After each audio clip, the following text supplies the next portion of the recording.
Tonight on CBC Vancouver News. And it really is not acceptable. Under attack, with no sign of easing restrictions, BC's top doctor faces more backlash. Also, it's been 3 months, but it feels like home already. Searching for space, how the pandemic is driving a boom in house sales in Metro Vancouver and the Valley.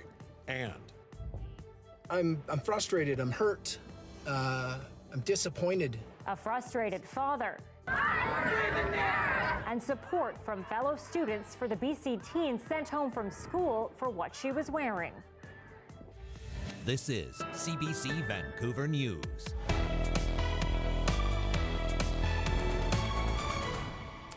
good evening and thanks for joining us. Today was Dr. Bonnie Henry's 175th COVID-19 briefing since the pandemic began. And it included a rare personal revelation. With no sign of restrictions easing, the threats and abuse faced by BC's top doctor have intensified. As Joel Ballard reports today, she admitted it's been a challenge. It really is not acceptable. Tweets, protests, emails, you name it. Some of those who are unhappy with BC's restrictions find ways to take it out on Dr. Bonnie Henry. I find most disturbing is how it impacts the people I work with and my family and my close contacts and their concerns. So that's the most challenging piece right now. Her colleagues across the country, she says they're dealing with it too. We meet regularly and we do support each other in that, and I think that's important. While you have the right to disagree with how the pandemic has been handled, BC's health minister says the threats have gone too far. The kind of personal attacks of some of them are just completely unacceptable. Though scary at times, Dr. Henry maintains her calm facade, seemingly understanding. I recognize that when people are in crises, part of the way they respond or react is to lash out. BC's approach sees Dr. Henry as the main face of the pandemic, different from other jurisdictions. She is both telling us what the health guidelines are, and she's giving us the sort of meaning of this crisis. And that's opened her up to more critique. Then, of course, it's likelier to make her the target of abuse because she really is the face of BC's COVID-19 response. Agree with Dr. Henry's approach or not, those we spoke with today are on the same page and say threats are not the answer. It is ridiculous and people need to chill the hell out. She's just doing her best and trying to make sure they don't die. I think they're taking it out on the wrong person. It's like people always have a lot to say when they have no idea what it's like in their shoes, and they would have no idea what else to do if they were in that position. But while the COVID fatigue continues to set in and many grow tired, Dick says he hasn't lost faith in BC's public health leader. She never loses sight of people in this pandemic, how, regardless of the criticism, she continues to show compassion for everybody. Joel Ballard, CBC News, Vancouver. And Dr. Henry also reported another 10 people have died from COVID-19 in BC. An encouraging sign, though, 395 new cases. They have been in the 400s and 500s this week. A good sign from Whistler, 26 new cases from Feb 16 to 21st, 36 fewer than the previous reporting period. Just under 4,500 active COVID cases across the province. Of those, 228 people are currently in hospital. 62 of those patients are in critical or intensive care. And Dr. Bonnie Henry says we haven't been trending in the right direction as of late. She noted the 7-day rolling average of positive cases as well as the positivity rate has risen slightly in the last 2 weeks. And that means now isn't the time to ease up. We are looking ahead into a March to make sure we know when we can increase our social interactions in a limited way, when we can have safe in-person religious services again, or safely increase things like youth sports to provide those opportunities for as much needed opportunities for connection and for health. Henry says once indicators like the 7-day rolling average of cases slows in a sustained way, then we can expect some restrictions to be lifted.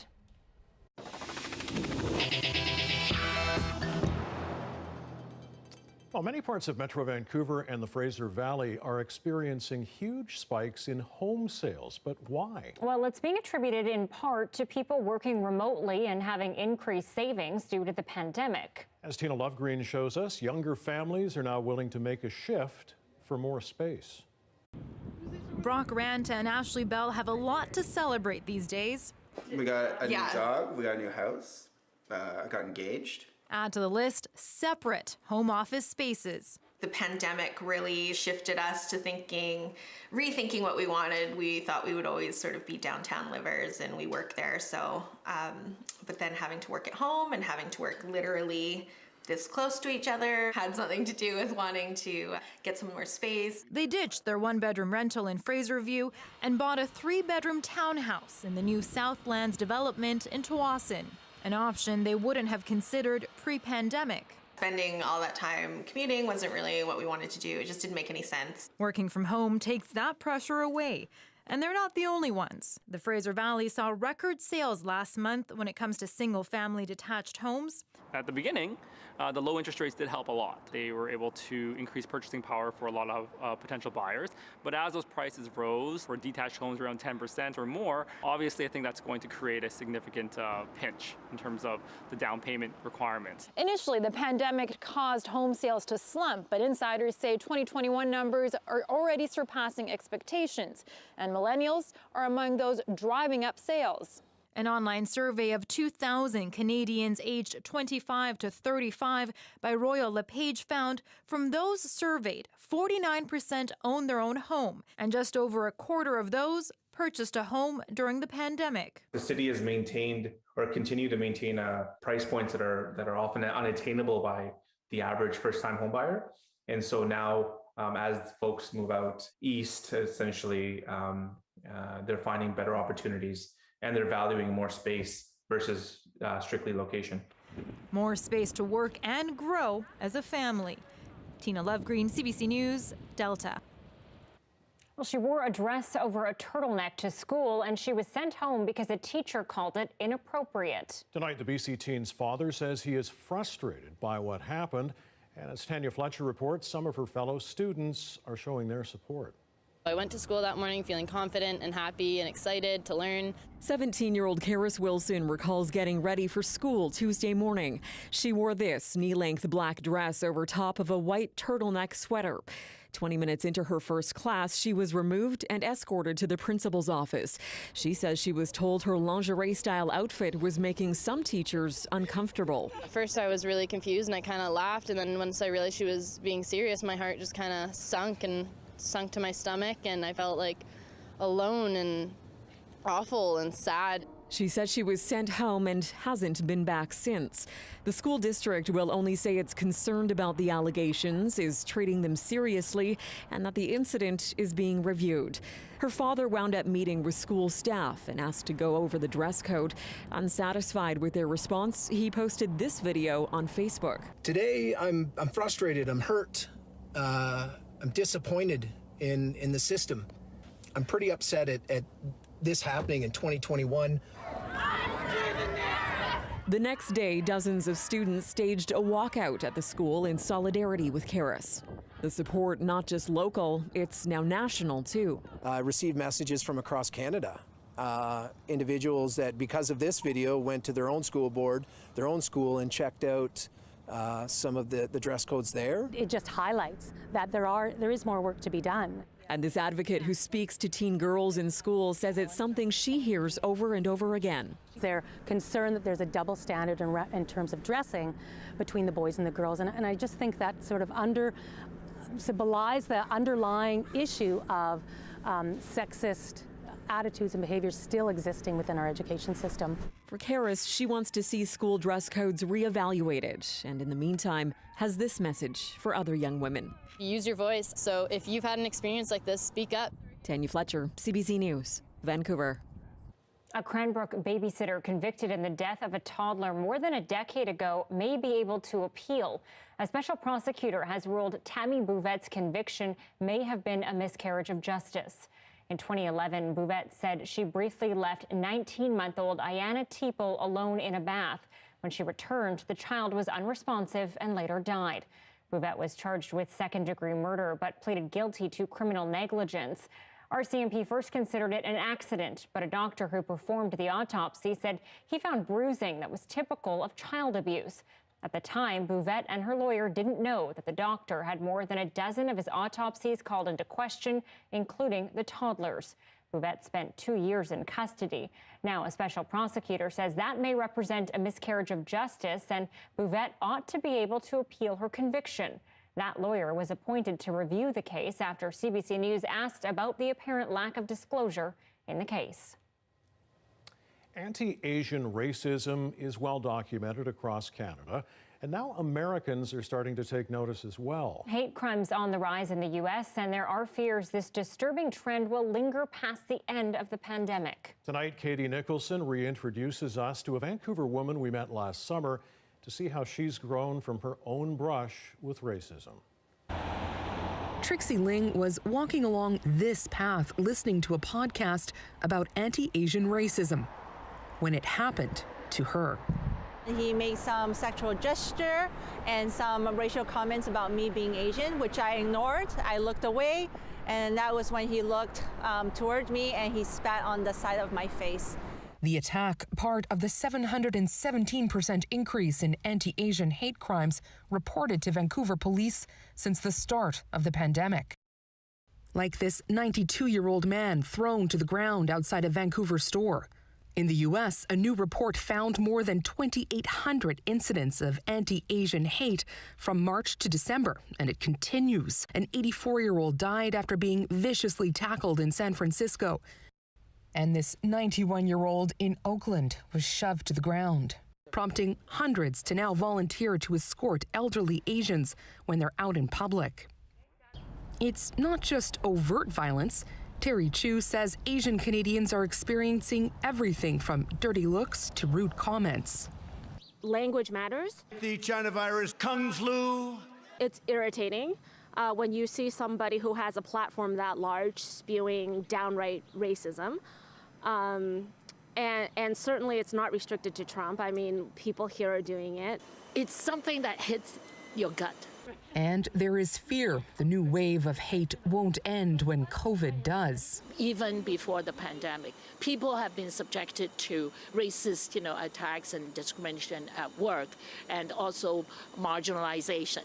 So those are not going to go away, regardless whether the virus is around or not. The answer, she says, lies in everyone confronting systemic racism head on. There have been anti-racism campaigns on social media and in school.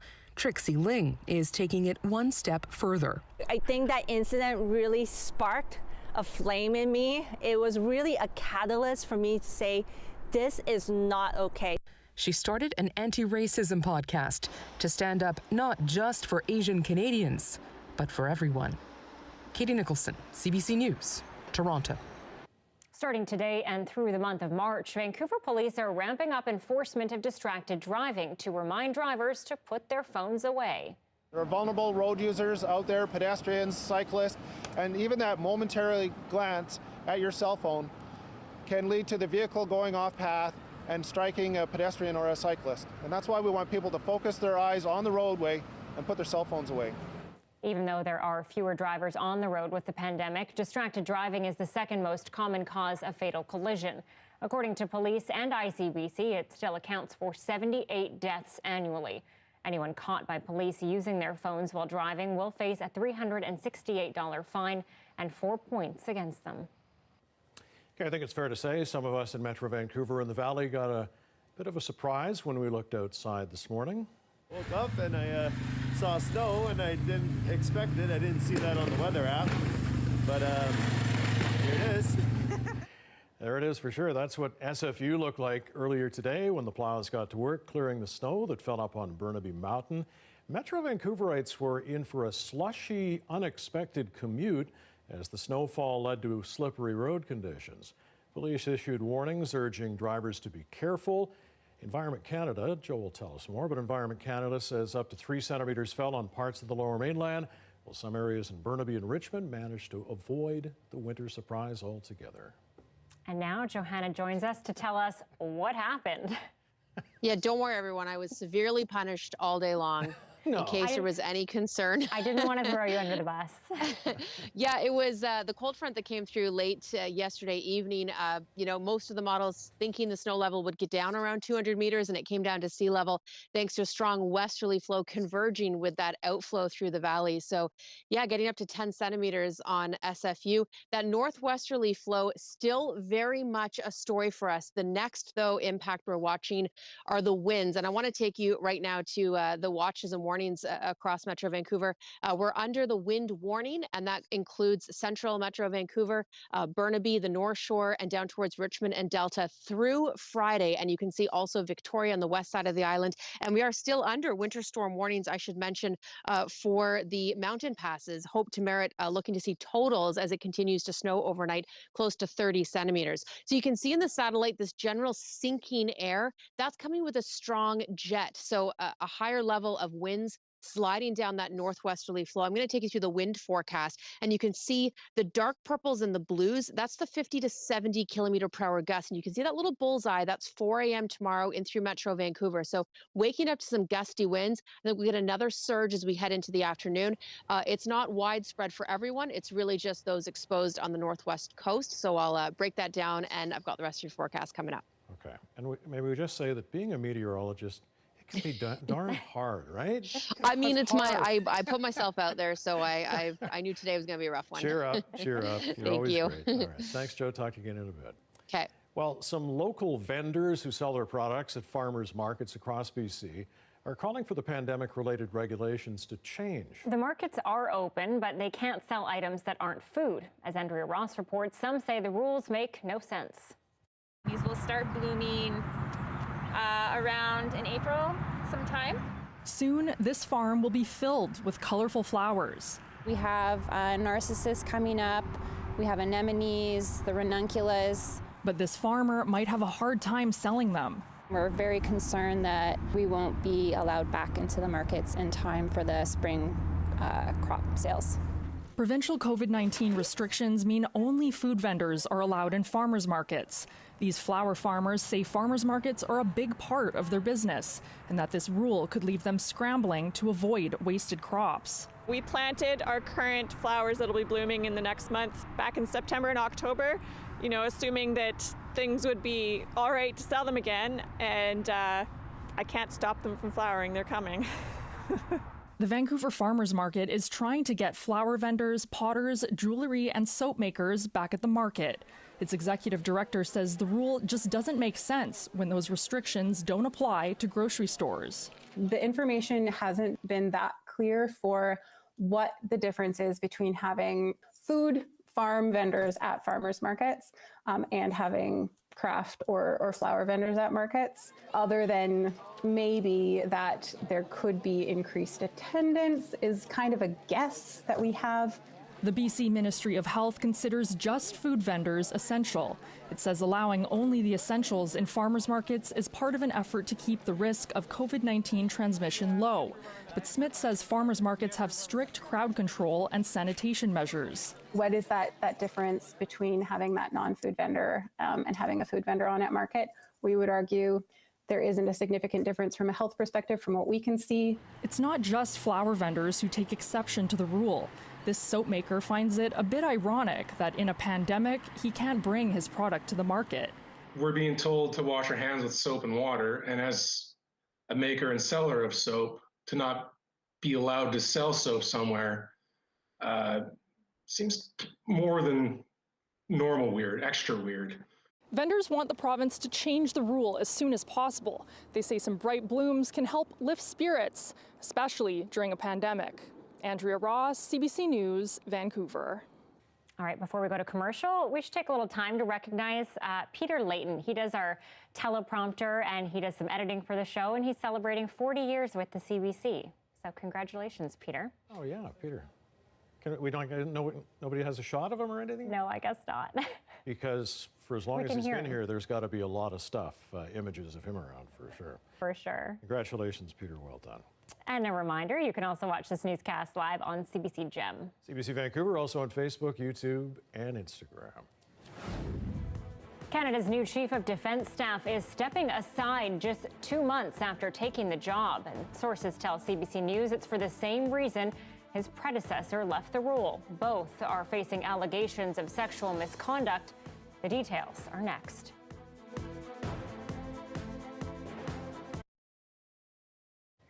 Thank you for staying with us during our commercial-free live stream.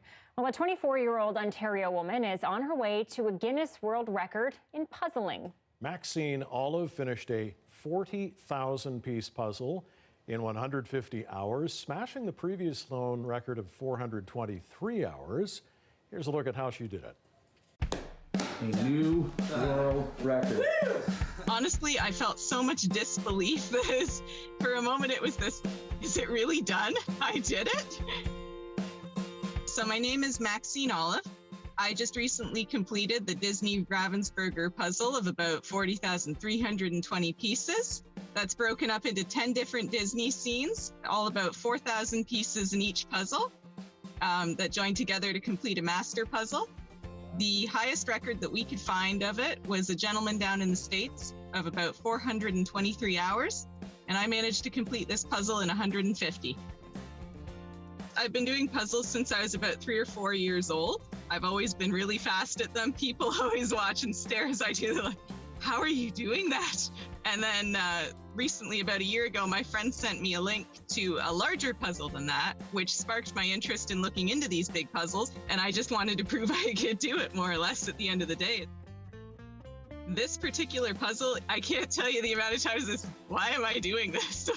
I've come too far to turn back now, though. So the first, I want to say 3 or 4 days, we were getting pretty consistent regular sleep. We were going about 15, 16 hours. Then we'd sleep for 5 or 6, get up and do it all again. And from there, the days gradually got longer and longer and longer. Between Saturday and Sunday, it was almost a 34-hour stretch with only a 1-hour nap in there just to keep going, get it done. The energy was good. I wanted to see it all complete. I got such a feeling of satisfaction when I finally completed it. I've been staring at the box for almost a year now, and I'm so happy that I got to see it come together. Honestly, I'm so overjoyed with the response that I've gotten. It's just been amazing. I can't believe so many people have been interested in the puzzle. I've even heard from my coworkers that it sparked inspiration to do larger projects that they've been working on. People that had maybe not necessarily mentioned that they'd ever like doing puzzles are talking about that now. I think it's just inspiration to people to really get into the hobby and realize, yeah, this is kind of cool. That's pretty impressive. She smashed that record. Yeah. Do you puzzle? I tried to during the pandemic, 1,000-piece puzzle, and I almost finished it. Well, keep going. There's no time limit or anything. You can just... Well, I had to clean it up. I can't leave it on the table forever. All right. Well, I remain puzzled by many things, but I can tell you that we're going to be back in a few moments with more on the situation in Canada's military and more COVID-19 news from across the country. There's a look at downtown Vancouver and the port tonight.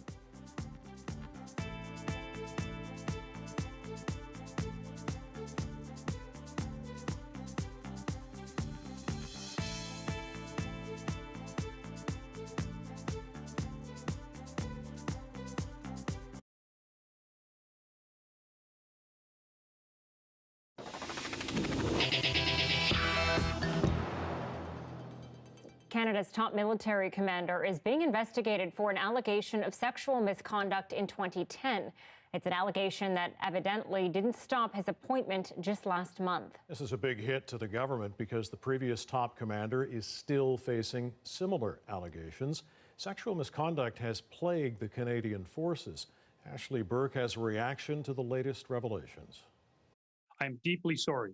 I want you to know that I will do all that I can to support you, to stop these unacceptable acts from happening. Admiral Art MacDonald started his term apologizing for racism and sexual misconduct in the forces. Now, a little over a month later, he faces allegations of his own. Demonstrating sovereignty in Canadian territory. That's MacDonald in 2010, just before leaving for Canada's annual military exercise in the Arctic. CBC News has learned the sexual misconduct claim happened during this mission. MacDonald, a Navy captain at the time, the incident allegedly involving a junior female subordinate at a party where alcohol was served. It is deeply troubling that the Canadian Chief of Defence Staff has had to step down only a month after assuming command. Former military member Stephanie Raymond, who was sexually assaulted by a superior, says this shows progress isn't being made 6 years into a mission to end sexual misconduct. I think the problem that still exists maybe is about the right that females have to refuse or to say no to advance from higher ranks. Sources also say McDonald's case has been under investigation for a month. McDonald only learned that yesterday, and the defense minister himself recently. That's what he told CBC's Vashi Capellos. When is recently? Well, unfortunately, Vashi, I can't answer those questions because of the ongoing investigations. I can assure you and all Canadians that I would never turn a blind eye to anything like this. But it comes on the heels of another investigation. McDonald's predecessor, General Jonathan Vance, accused of having inappropriate relationships with female subordinates. The leader of the NDP, Jagmeet Singh, criticized the government's vetting process, saying that there has been a pattern of poor choices from defense to the Governor General that shows there's something clearly wrong with the process. Ashley Burke, CBC News, Ottawa. Canada's Auditor General has delivered a critical assessment of clean drinking water within First Nations. Karen Hogan says the Liberal government did not do enough, despite its 2015 pledge to end all boil water advisories by the end of March of this year. As Olivia Stefanovich reports, some will be waiting years for long-term solutions. It was a signature Liberal election promise, lifting all boil water advisories on reserves within 5 years. Because it's not right in a country like Canada that this has gone on for far too long. Now, 1 month before the Trudeau government's imposed deadline, Canada's Auditor General says Ottawa will miss its target by several years. I'm very concerned and honestly disheartened. Karen Hogan says Indigenous Services Canada is working with an outdated funding policy that is not meeting the current, let alone future needs. The funding formula had not been updated in 30 years. You should look at things a little more often than 30 years. In some cases, Hogan says advisories were lifted as a result of interim measures that did not fully address underlying deficiencies. She also says a salary gap between First Nation and non-First Nation water operators of at least 30% is contributing to the systemic problem. We need to rethink the framework. The Indigenous Services Minister says he's open to changing the funding policy. Despite the challenges, we're confident that we're on the right path. In the meantime, 57 long-term drinking water advisories remain on reserves. Almost half have been in place for a decade. I don't know when the boil water advisory will be lifted. The longest advisory, 26 years and counting, is in Niskandiga, a remote northern Ontario First Nation that was promised a long-term fix 3 years ago. There hasn't been really that much extra support. The auditor's recommendation, the government must partner with communities to make sure they can operate and sustain their drinking water infrastructure. Otherwise, First Nations will continue to experience challenges in accessing a basic human right. Olivia Stefanovich, CBC News, Ottawa. A virtual meeting about employing Montreal's Black community was hijacked by users posting racial slurs. The Zoom session hosted by the Black Community Resource Center was interrupted by bots with malicious comments that followed. Sarah Levitt explains how the group is promising to fight back against what's becoming a recurring problem. Discussing a precursor event to their big virtual job fair next month, the Black Community Resource Center took to Zoom to talk with Black employees and employers about finding work. But the meeting was hijacked. Gotta work your way up.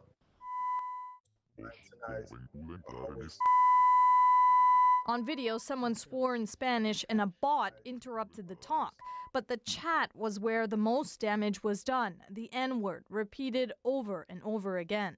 I think the main reason why it happens, especially during events such as this, where it's like the specific topic, is to highlight Black individuals that are doing something in their communities, is to make us stop, to make us be like, oh no, I can't believe this is happening. We're here to stay, no matter what keeps happening. Did it trigger, we haven't even received the healing the first time, and now there's this other incident. For Kemba Mitchell, this is the second racist Zoom bombing in 2 months.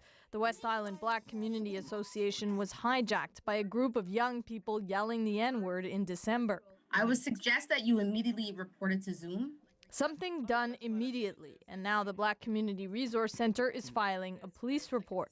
They have a message for Quebec's new minister responsible for fighting racism. This is a part of the Black trauma that Black individuals keep saying they experience on a day-to-day basis, and this was just like a physical manifestation of this. Racism and discriminations happens every day to Black individuals here in Quebec. Now their work continues because Frances says they won't be cowed by who she calls racist idiots. Sarah Levitt, CBC News, Montreal.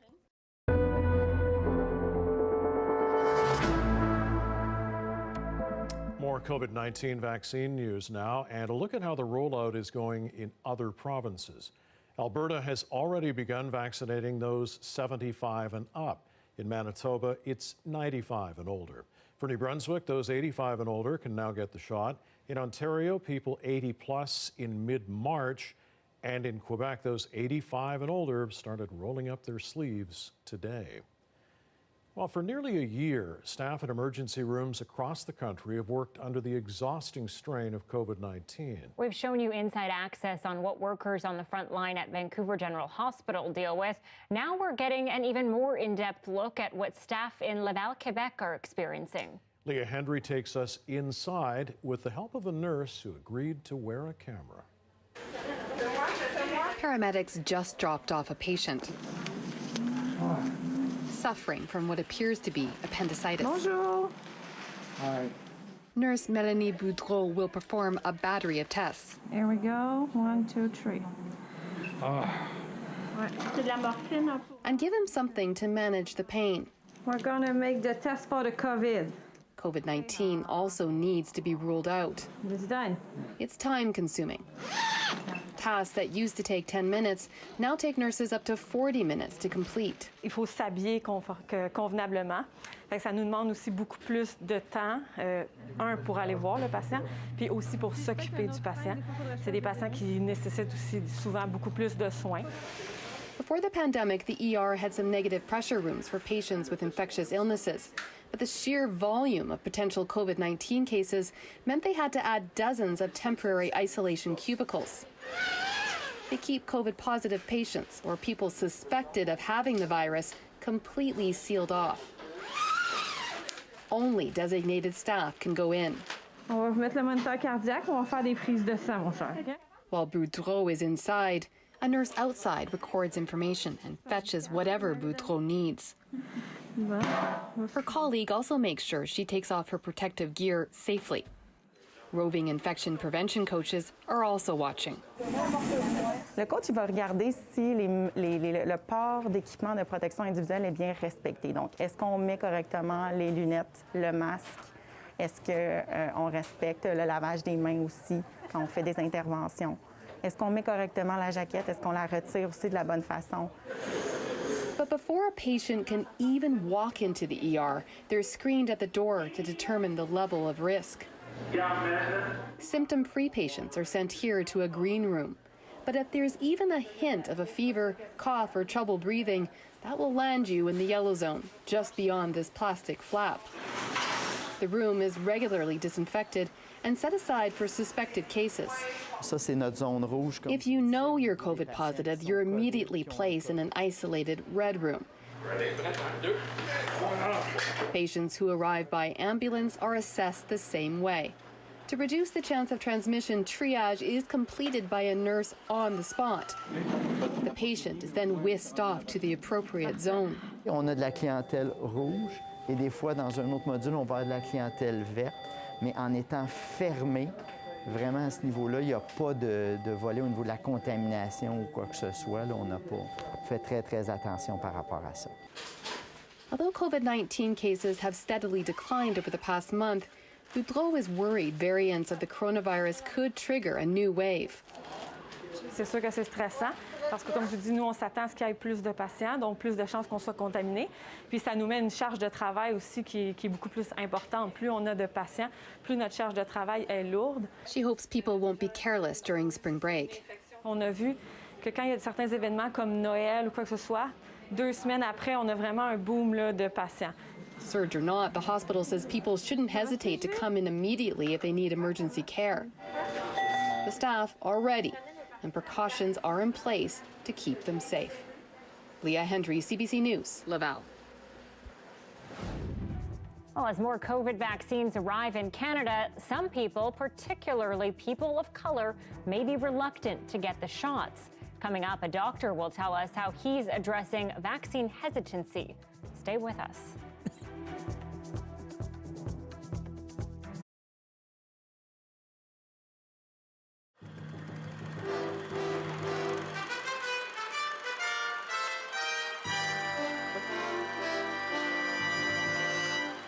After Saskatchewan, Tommy Douglas's main political home was British Columbia. Somebody suggested that with so much rain, our chances would diminish. I suggested that all New Democrats develop web feet. Douglas came here in 1962 after losing his federal seat in Saskatchewan. He represented Burnaby-Coquitlam for 6 years, until losing in 1968 during Trudeau-mania. So he moved to Nanaimo and won a by-election there by a huge majority. This has been a great day. A great day for Ducks, Baptists, and New Democrats. Douglas was loved for that sort of humor. Former NDP leader Dave Barrett remembers a line Tommy Douglas used often. He used to carry a Coca-Cola case with him whenever he spoke in public. He'd stand up on the Coca-Cola case to speak to the public, and I remember that same repetitive line, but it was humorous every time he said it. He'd stand up and say he was the only politician that was high on Coke and not on soap when he spoke to the public. He was great about that, and tremendous sense of humor, tremendous sense. But Douglas never allowed his humor to take away from a serious political message, even at a Vancouver testimonial when he finally retired from politics in 1979. That makes it possible for a few individuals to control the economic lives of millions of Canadians. When that happens, at least have the decency not to bother singing, "O Canada, the true north, strong and free."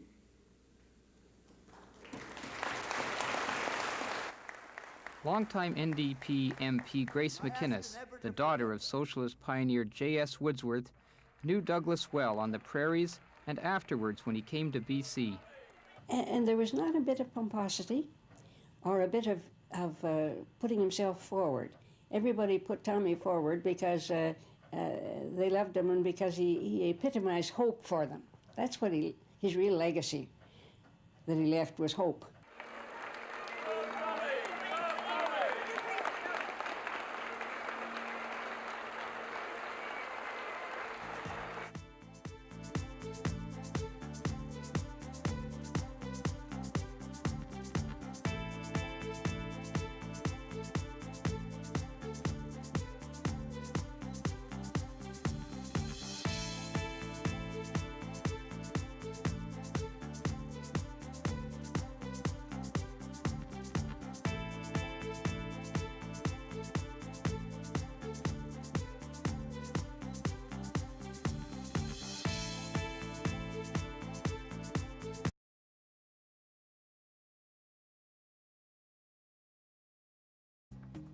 Some of the stories we're following tonight on CBC Vancouver News.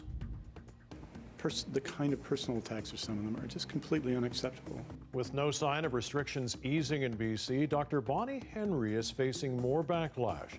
Today marked her 175th briefing since the pandemic began, and she admits the threats and abuse from people who don't agree with her handling the things have been a challenge. Health Minister Adrian Dix says he has not lost faith in Dr. Henry. I think the pandemic really sort of shifted us to rethinking what we wanted. A spike in BC home sales is in part being attributed to more people working from home and saving money because of the pandemic.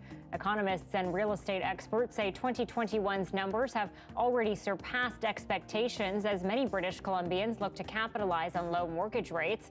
And with prices in Vancouver proper still seemingly high, it's pushing buyers further east. The uptick appears to reflect a national rebound thought by the Bank of Canada to show early signs of an overheated housing market. What you might consider disruptive might be different than what I consider disruptive. So there's a lot of discretion left up to teachers with how they interpret that. Senior secondary students in Kamloops have staged a walkout in support of Karis Wilson. She was sent home from school by a teacher who called what she was wearing inappropriate. Wilson's father says the incident was absurd and should not have happened. Well, the Canadian co-founder of Moderna was given a dose of Pfizer when he went for his vaccine appointment. While Derek Rossi left Moderna in 2014, he is still lending his support for the company and the industry's ability to quickly modify vaccines and keep up with variants. He advises that people should take any approved vaccine that's available. It's been granted approval because it's reached the efficacious and the safety thresholds required of it to do that. So I'm still affiliated with Boston Children's Hospital, and when I got called in to get my vaccine that they happened to have there that day was Pfizer. So I said, okay, Pfizer, stick it in my arm. Rossi also says he expects the coronavirus will become endemic, meaning it will be with us for the foreseeable future and will continue to mutate. On Monday, the province is unveiling the next phase of the COVID-19 vaccine rollout plan, but there is still some hesitancy within BIPOC communities about whether it's actually safe. Dr. Niranjan Tex-Kassoon is working with the Black North Initiative to address vaccine hesitancy across Canada, and he joins us now. Dr. Kassoon, thanks for doing this. I want to ask you, first of all, why are people of color more likely to be affected by COVID-19 more severely than others? I think most of the disease, when we look at infections in general, minority populations or those that are socially, economically deprived are more likely to be affected. And in fact, we see that with any form of infection, and sepsis, which is very severe infection, which COVID is. And I think from a variety of reasons, COVID would affect more because of the fact that these populations tend to be socioeconomically deprived. They cannot work from home. They are usually in the service industry. They live in families that extended families. So all these factors are very make them very much more vulnerable than anyone else. Okay, so what are some of the reasons why people of color might be more hesitant to get the COVID-19 vaccine? I think it's a long legacy. The legacy started from way back when. Obviously, some individuals may know of the Tuskegee experiment in the United States, where blacks were used in experiments unbeknownst to them. We've had several other issues where numerous reports where their pain, their symptoms were not taken seriously, pain was not managed adequately. And in many cases, even when they are admitted to hospital, they are treated suboptimally in many ways, and outcomes are poorer. All right, so what is the plan? What is the Black North Initiative's plan to get more black people, more people of color vaccinated? The Black North Initiative, what we are doing is addressing the issues at the grassroots levels. So what we'd like to do, we will be organizing a national seminar later in March, early March actually, where we will be addressing the issue of vaccine hesitancy and why the vaccine is safe. We will also have individuals who have taken the vaccine to give their story, such that those who are hesitant will go along with it. In fact, what we need is community leaders and professionals like us to take the vaccine in the public forum where people can see the safety. Okay, and I mean, I know there's been some outreach done in Ontario. What's the plan here in BC? We've got about 30 seconds. Yeah, the plan in BC is this outreach that we're organizing will be across the country, and we intend to have advocates in BC also involved in this. So the very same Black North initiative is going right across the country and help. And we have a nucleus here in BC who will be also very much involved in spreading the news and being available as resource individuals for those who are hesitant. Very good. We'll leave it at that. Dr. Niranjan Tex-Kasoon, thanks very much for being with us tonight. We appreciate it. Thank you very much for having me. It was a risky bet, but one these two hairstylists were comfortable making. We'll tell you why they were confident in opening a salon in the middle of a pandemic. Next. 16 minutes before 7 o'clock. There's a live look at very soggy Victoria tonight from the Royal BC Museum. And batten down the hatches, it's going to get windy. Johanna's blustery forecast is coming next.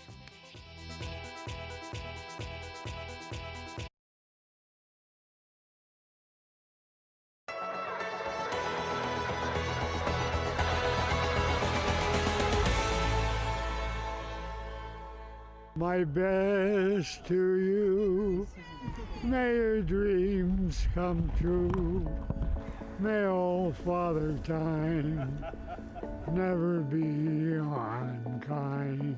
It's a huge day, huge day. We are so happy and blessed that he's in our lives. His hearing is very good, so you can have a decent conversation with him, and his health is very good. So for somebody that's turned 100, you don't normally see 100-year-olds as healthy as that is. So. How you doing today? You couldn't ask for a nicer day. Are you doing okay? Who? You. I'm fine. Well, I don't do an awful lot. I'm 100, and I gave up my games quite a while ago.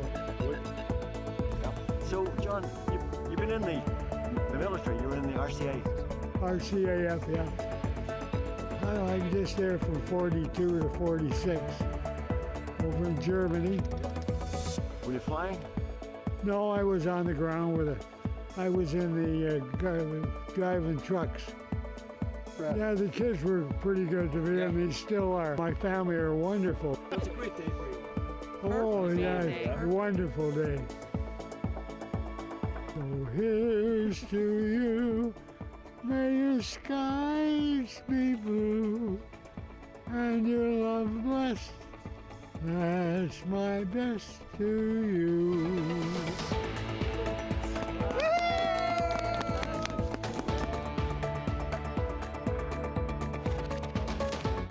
Well, it's a snow carving event that's kind of revived. It was died for a couple of years there, but it's putting out some art for people to come and enjoy.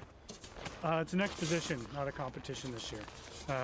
Nice change of pace. It's Ken's design, Plinkett design, Two-Face. We call it Two-Face, eh? Is that the name? Well, kind of something like that. Something like it's kind of like something's the same, but something's the same. We started with the side profile and then worked on the inside with the hole in the middle, and then worked on the kind of the front profile from each end. Yeah, they start out as big blocks. We come to it as a big 8 by 12 by 10 block, and then we have a maquette, and then start punching it out from there. And something like this is better to have a group effort rather than just having a solo effort, because a solo effort and a piece this size would just take a lot more work. This is our piece. We call it Snowfolk. So kind of little creatures that we kind of came up with a backstory that they have 6 eyes to be out to in the nighttime. They make the snow really beautiful and fluffy and make all of the beautiful snow shapes. Starting to find the forms in the blocks and just sand a lot. There's a real sense of wonder, I think, just that's pretty universal for people. You know, like we up here, we all know snow. We're all familiar with snow, but the things that you can do with snow, you know, making something kind of wonderful and awe-inspiring and maybe a little bit magical out of this medium that we all know already.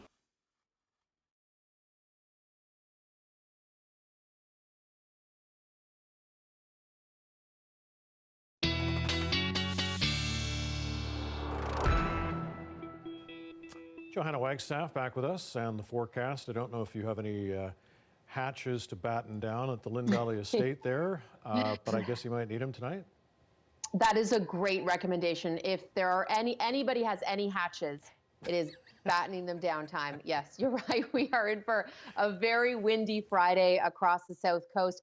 Not widespread, but as we get a high pressure rapidly build off our coast, we're going to see strong northwesterly winds develop. And as I mentioned earlier, we do have wind warnings in place. Let me just take you back to those. Everyone in yellow under the wind warning, and that does include a huge swath of Metro Vancouver, basically central and western sections of Metro Vancouver, both the North Shore all the way down to Richmond and Delta. That's where we could see 90 kilometer per hour gusts really picking up through the pre-dawn hours, but pretty gusty through the day. We won't really see them ease until the overnight.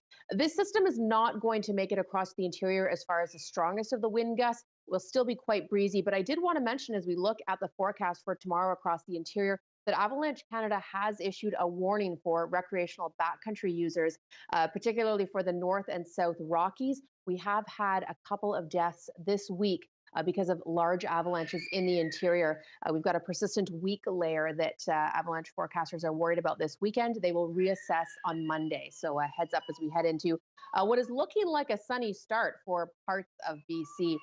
Taking you through the forecast, you can see snow in through both mountain ranges. That is tapering as we head into Friday afternoon. And look at that, clearing skies for us. I might not start off totally bluebird sky for the start of your Friday, but as we head into the afternoon, those northwesterly winds are going to kick everything out. So a breezy but sunny Friday forecast. And look, as I take you through Saturday, not a bad start to the weekend either, mainly clear skies, but then increasing cloud towards the second half of Saturday. Looks like we do have a Pacific system moving in for Sunday. So at least one of the 2 days will be a washout and one of the two will be looking pretty good. Pretty seasonal across Western Canada. In fact, some milder temperatures happening right now for Calgary, Regina, and Winnipeg. Seeing some colder air still locked up in through, you can see northern Quebec and northern Ontario. Our temperatures are pretty much back to seasonal. Looking to get up towards, approaching the double digits for Sundays. We get that mild Pacific system roll in. Some scattered showers with some sunshine for early next week. So a bit of everything in the forecast, but we'll get through that windy Friday before we get to the weekend. Little Wesley screaming in the background there. I think oh my gosh, you guys heard that? He's pretty unhappy about the Sunday forecast, I'm sure. I think it's the winds. He heard me talking about the winds, and he's like, my hat's going to blow off. Yeah, I'll go deal with that. Thanks, Johanna.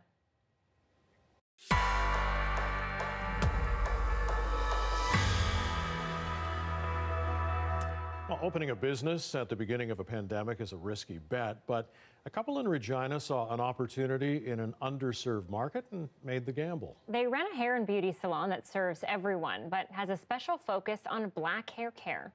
The CBC's Adeolua Atayero has more about finding their niche in the midst of a pandemic. Starting a business during a pandemic is risky, but Lucky and Ediri Okurame decided to bet on themselves. I think we're really financially unstable the time he lost his first business.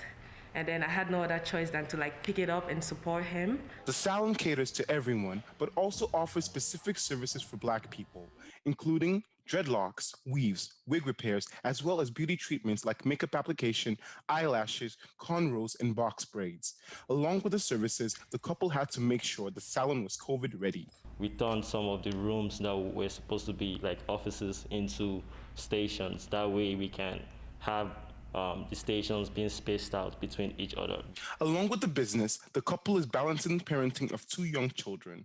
And it's not easy, but they say it's rewarding. Having someone to watch the kids or put the kids in the daycare, going to grab them, making sure every of their needs is met. That's the most difficult part. It's challenging. My wife is actually my best friend. So working with my best friend is just like you're catching fun every day. You're not even working. Things are looking up for the couple as they prepare for the business's official launch next month. The beginning wasn't so easy. I would say it was hard. It was very difficult. But right now, things are going so well. Everything is up and running. We're into business. I'm actually making money. We're happy. The next thing for the business is we are trying to make it a franchise opportunity all over Canada. The Okurames have big dreams of building a global empire, but are happy for now for their studio here in Regina. Adeoluwa Atayiro, CBC Regina. And here in BC, we're also exploring the culture behind black hairstyles. One of our latest web features, Black Hair is Black History, captures some of the diverse hairstyles within the local black community. Visit our website, cbc.ca/BC, to learn more about the shared experiences that black folks have had during their hair journeys. Okay, it's the same old potato you've known and loved with some modifications. Why this famous toy is going gender neutral, coming up.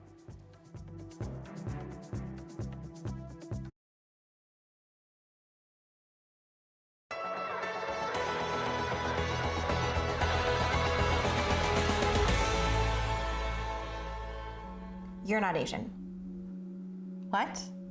You're not Asian. What do you mean? You're Canadian, that's not Asian. Your color, that's not Asian. Oh.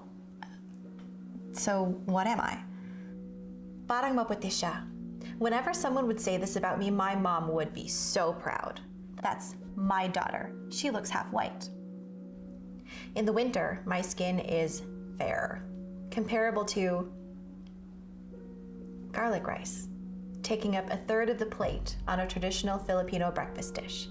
You know, a side of cured meat, a slice of fruit and vegetable, and then this not quite ivory, slightly yellow scoop of the most aromatic rice I have ever smelled. It's a staple in Filipino cuisine. Everyone knows how to cook it. And then that shade of not quite white, but almost, means it is perfect and ready to serve. When I am that shade of almost white, I am perfect.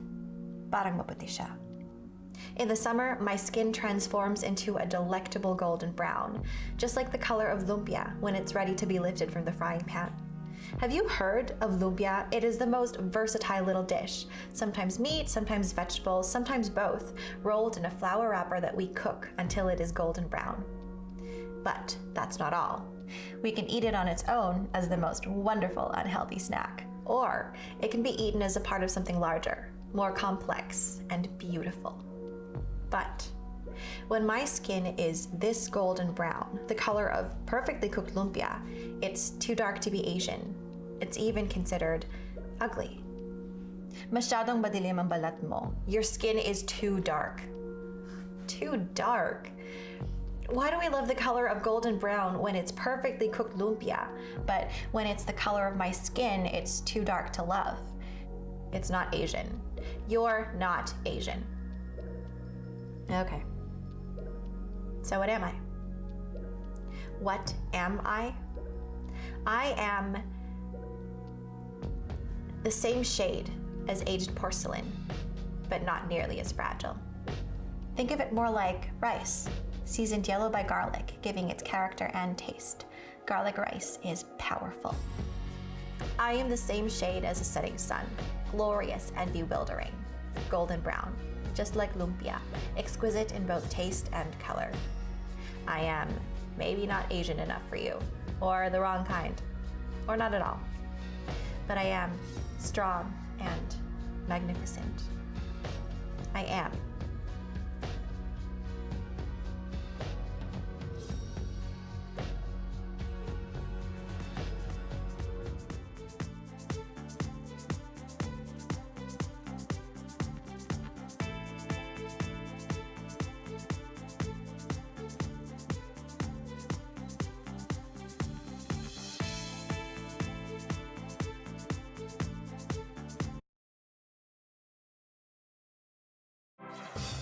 Hi, I'm Amy Bell, and here's what's in your CBC Vancouver inbox.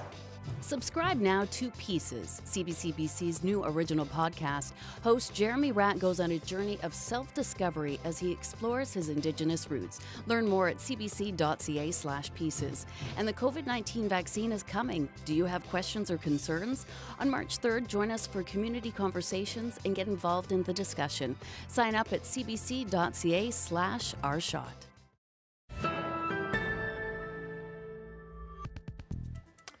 Well, call it a tater without a title.